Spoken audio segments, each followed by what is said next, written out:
cut off from international platforms such as Google, YouTube, Telegram, and WhatsApp. Even VPNs, which typically can get past these restrictions, were largely ineffective during these tests. Panic in St. Petersburg. On the morning of November 11th, the city of 5.6 million people woke up to a digital blackout. Phones became bricks. Modern life ground to a halt. Taxis vanished. Online banking crashed, and messaging apps went silent. This was not an accident. As the city reeled, the Ulyanovsk region, with 600,000 people, made the policy official. They were implementing a permanent mobile internet blackout, lasting, in their own words, until the end of the special operation. This is Putin's digital panic button. It's a desperate, sledgehammer move to blind Ukrainian drones, and it's forcing Russia to sabotage its own economy and drag its society back to the 1990s. Does this situation remind you of North Korea too? We're going to break down how Ukraine's drones force this crisis, and what it means when a regime fears its own internet more than the enemy. If you value this kind of in-depth analysis, a quick click on the like button helps us reach more people. Now, let's get into the details of this digital iron curtain. First, the what happened, for our audience that relies on us for the news. The situation in St. Petersburg was a catastrophic failure of a modern city. According to data from Detector 404, 130,000 people managed to report the outage, but the real number of those affected was in the millions.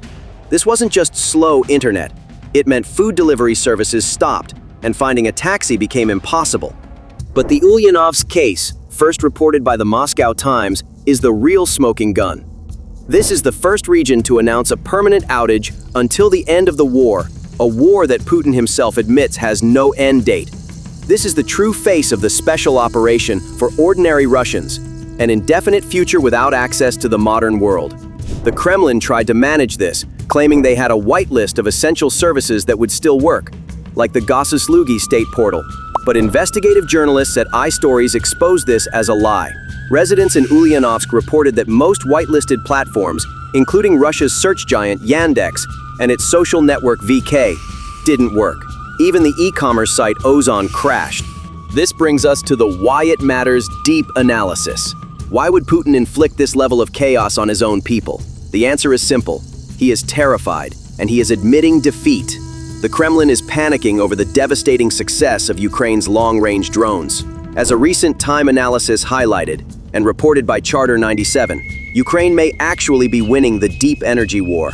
These drones are no longer just hitting border towns. They are striking refineries, military bases, and command centers thousands of kilometers deep. How are they navigating Russia's vast, GPS-jammed airspace? The Kremlin believes they have found the answer.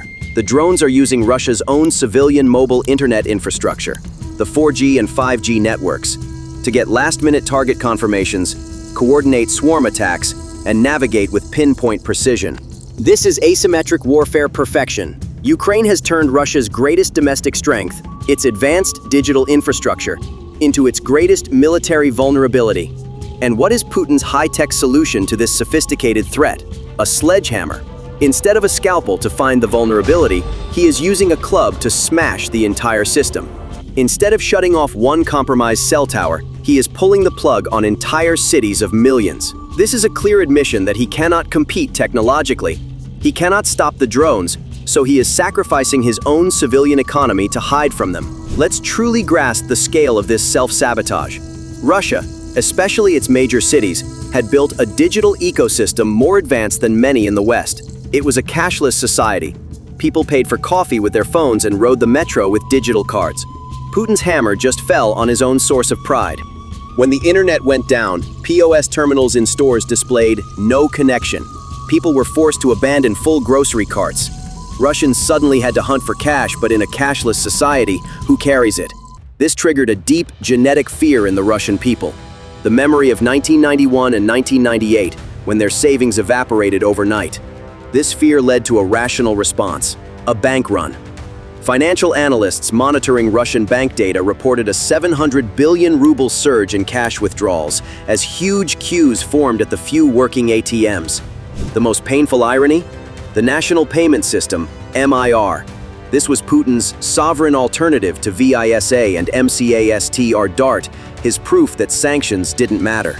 But the MIR system also needs an internet connection to function. In a sovereign decision to block Ukrainian drones, Putin rendered his own sovereign payment system inoperable. He proved to the Russian people that the greatest threat to their modern life wasn't the West, it was the Kremlin. The paralysis was total. As Medusa dubbed it, the Simless City. Yandex Taxi, Russia's Uber, vanished. Millions couldn't get to work. Drivers couldn't navigate or find customers. Digital screens at bus stops went dark. Metro turnstiles crashed. E-commerce giants like Ozon and Wildberries saw their delivery networks collapse. And in the chaos, when WhatsApp and Telegram stopped working, only fear and isolation remained. But this panic isn't just a temporary reaction. It's a test run for the new normal. The Kremlin is finalizing the legal infrastructure for a permanent digital Gulag. The Center for Countering Disinformation in Ukraine has reported on a new law. Starting March 1, 2026, Putin's censorship machine, Roskomnadzor, will be granted the authority to disconnect the entire Russian segment of the internet, RuNet, from the global network. A Russian lawmaker, Alexei Cheper, explicitly stated this kill switch would be used if interference is detected in the 2026 sham election. The state is also invading your most private spaces. Anton Gerashenko, an advisor to Ukraine's Ministry of Internal Affairs, exposed Russia's new mandatory messaging app, Max. This app, which must be pre-installed on all new phones sold in Russia, is a dystopian nightmare. It reportedly records not just the messages you send, but also the deleted drafts, the very thoughts you hesitated to share. It is a thought police mechanism. And what about the last escape route? VPNs. The Kremlin is blocking them. And the propaganda used to enforce this ban is no longer about fines. Another video shared by Gerashenko shows a state-produced clip where characters are killed for using a VPN. The state is openly threatening its own citizens with death for seeking the truth. This isn't theoretical. A Russian medical student was recently arrested by federal agents on a bus. His crime? Violating the new ban on extremist content. He had read something about Ukraine's Azov regiment.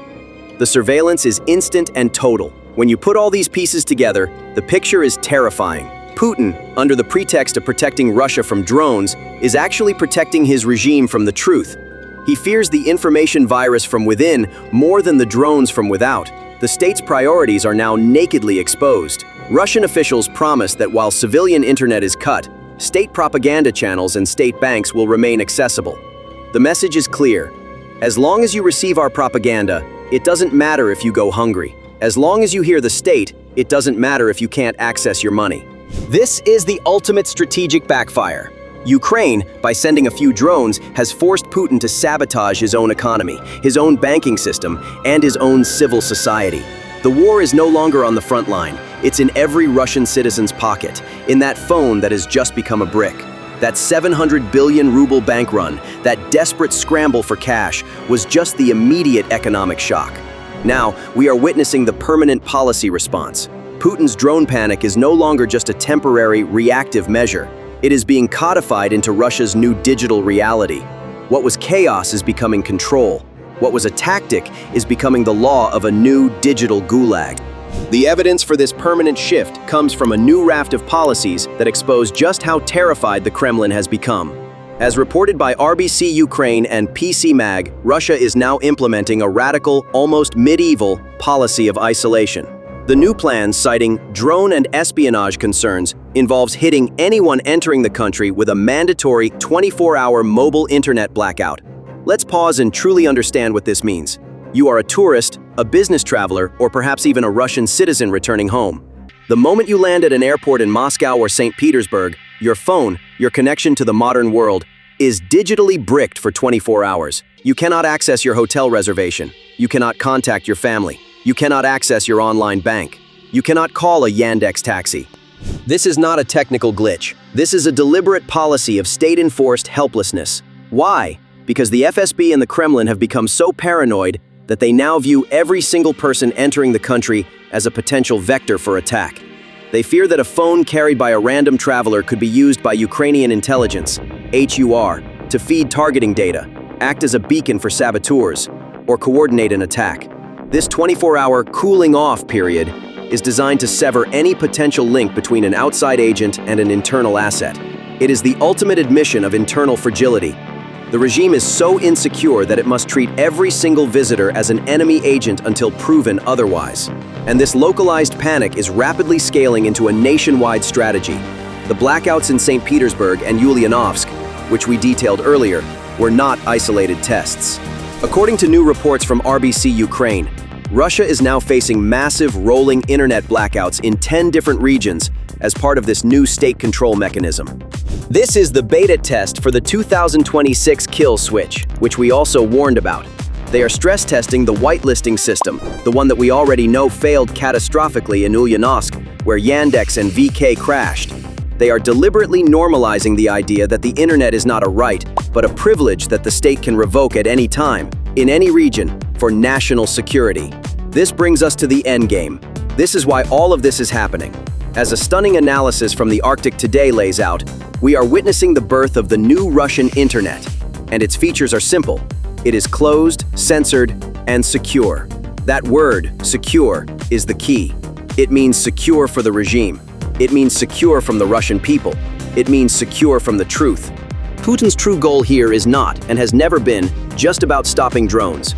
The drones are the perfect excuse to achieve a much older, darker ambition. The creation of a fully sovereign, isolated, and controllable RuNet, completely severed from the global web.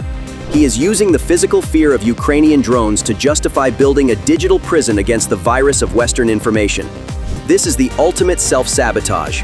To secure his regime from the truth, he must sacrifice his digital economy. To secure his refineries from drones, he must sacrifice the daily life, banking system, and logistical network of 140 million people. This isn't strength. It's the most profound act of national weakness.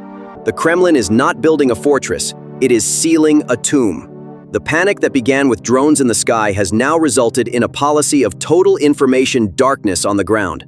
This is the price of Putin's war, and it is the ordinary Russian citizen who is paying it, with a phone that has become nothing more than a brick in their pocket.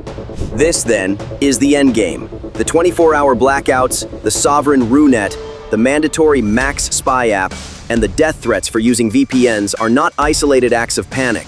They are the calculated, permanent architecture of a new digital Gulag. Putin's regime has reached its final contradiction. To protect Russia from a few inexpensive drones, it must sabotage its own economy, banking system, and the very fabric of modern civilian life. The war in Ukraine has exposed that the regime's greatest fear is not NATO. It is the truth. It is the Russian people themselves. Already isolated from the world by crippling economic sanctions, the Russian people are now being walled off internally by their own government. This digital iron curtain is the ultimate price of their silence. The regime is forcing a choice. Sacrifice your freedom, your connection to the world, and your economic future, all to sustain a failed war. This isn't just about the war in Ukraine anymore. This is a war for the future of Russia itself. The question remaining is how long a society, already bearing the heavy cost of sanctions and isolation, will tolerate being dragged back into the 20th century, cut off and blind, simply to protect the paranoia of a regime that has already failed them. So, what do you think about this? Please share your thoughts in the comments. To stay updated on new videos, please subscribe to our channel and turn on notifications. Thank you for watching.